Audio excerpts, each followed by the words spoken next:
Assalamualaikum warahmatullahi wabarakatuh. Saya Ainun Masnunah dari jurusan Tadris Matematika YIN Syekh Nurjati Cirebon kelas 5E akan menjelaskan tentang trigonometri. Apa sih trigonometri itu? Pengertian trigonometri. Trigonometri berasal dari bahasa Yunani trigono yang artinya tiga sudut dan metro yang artinya mengukur. Trigonometri merupakan sebuah cabang matematika yang berhadapan dengan sudut segitiga dan fungsi trigonometrik seperti sinus, kosinus, dan tangen. Trigonometri memiliki hubungan dengan geometri, meskipun ada ketidaksetujuan tentang apa hubungannya. Bagi sebagian orang, trigonometri adalah bagian dari geometri, karena dalam geometri tersebut sangatlah erat kaitannya dengan trigonometri. Sejarah awal trigonometri.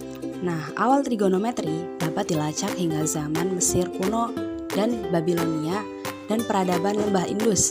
Lebih dari 3000 tahun yang lalu, matematikawan India adalah perintis perhitungan variabel aljabar yang digunakan untuk menghitung astronomi dan juga trigonometri.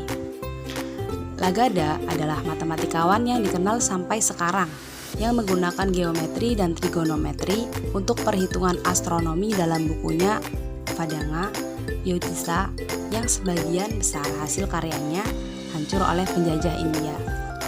Namun matematikawan Yunani Hipparchus sekitar 150 sebelum Masehi menyusun tabel trigonometri untuk menyelesaikan segitiga. Matematikawan Yunani lainnya, Ptolemy sekitar tahun 100 mengembangkan perhitungan trigonometri lebih lanjut hingga akhirnya matematikawan Silesia Bartholomeus Pisticus menerbitkan sebuah karya yang berpengaruh tentang trigonometri pada tahun 1595 dan memperkenalkan kata trigonometri dalam bahasa Inggris dan Prancis. Sehingga sampai saat ini kita bisa mengenal apa sih trigonometri dan mempelajarinya hingga saat ini. Selanjutnya yaitu pengaplikasian trigonometri dalam kehidupan sehari-hari. Nah, ada banyak aplikasi trigonometri, terutama adalah teknik triangulasi yang digunakan dalam astronomi untuk menghitung jarak ke bintang-bintang terdekat, dalam geografi untuk menghitung antara titik tertentu, dan dalam sistem navigasi satelit.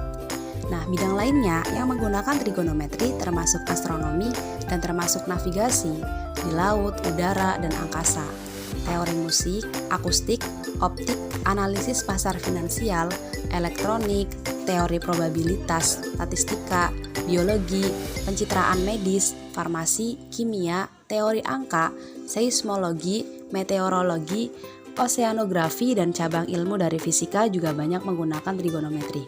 Sehingga pengaplikasian trigonometri ini sangatlah dibutuhkan dalam kehidupan sehari-hari, karena dalam bidang ilmu manapun, trigonometri sangatlah dibutuhkan. Baik teman-teman, selanjutnya yaitu pembagian trigonometri. Nah, di dalam trigonometri ada apa saja sih? Apa yang akan kita dapatkan ketika kita mempelajari trigonometri? Apa yang harus kita pahami? Nah, di dalam trigonometri terdapat 8 bagian, yaitu perbandingan trigonometri, koordinat polar, kesamaan sudut berelasi, aturan segitiga, persamaan trigonometri, pertidaksamaan trigonometri, identitas trigonometri, grafik fungsi trigonometri.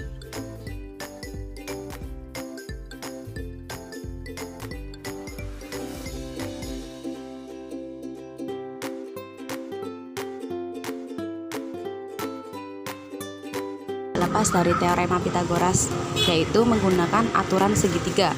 Untuk lebih mudah memahami trigonometri, maka kita harus memahami mana sisi depan, sisi miring, dan sisi samping. Banyak siswa yang mengatakan bahwa trigonometri merupakan materi yang sulit.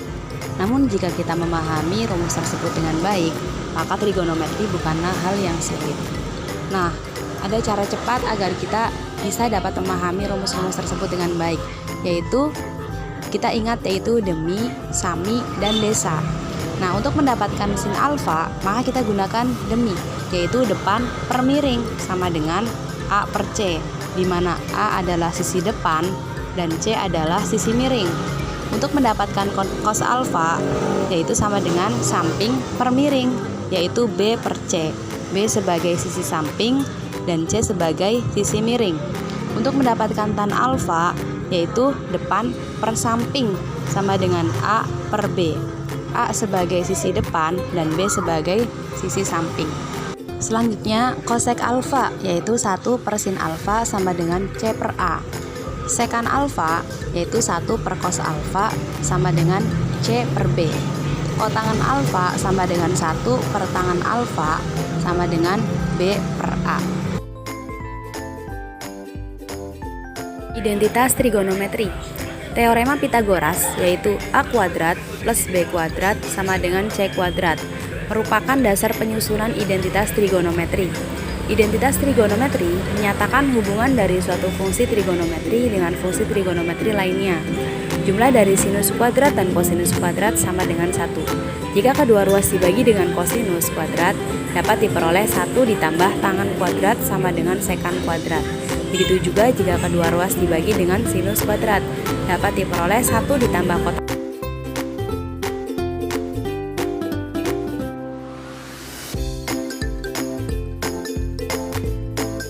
Perbandingan trigonometri sudut berelasi.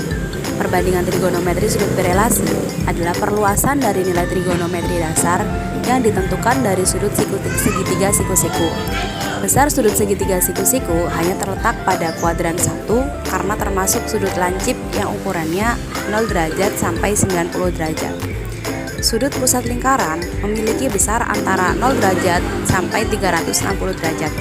Sudut tersebut dibagi menjadi 4 kuadran, masing-masing kuadran memiliki rentang sebesar 90 derajat.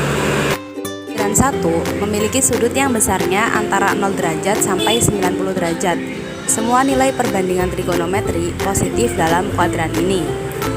Kuadran 2 memiliki sudut yang besarnya antara 90 derajat sampai 180 derajat. Dalam kuadran ini hanya nilai sinus dan kosekan yang positif. Selanjutnya, kuadran 3 memiliki sudut yang besarnya antara 180 derajat sampai 270 derajat. Dalam kuadran ini hanya tangan dan kotangan yang positif. Dan yang terakhir, kuadran 4 memiliki sudut yang besarnya antara 270 derajat sampai 360 derajat. Dalam kuadran ini hanya kosinus dan sekan yang positif.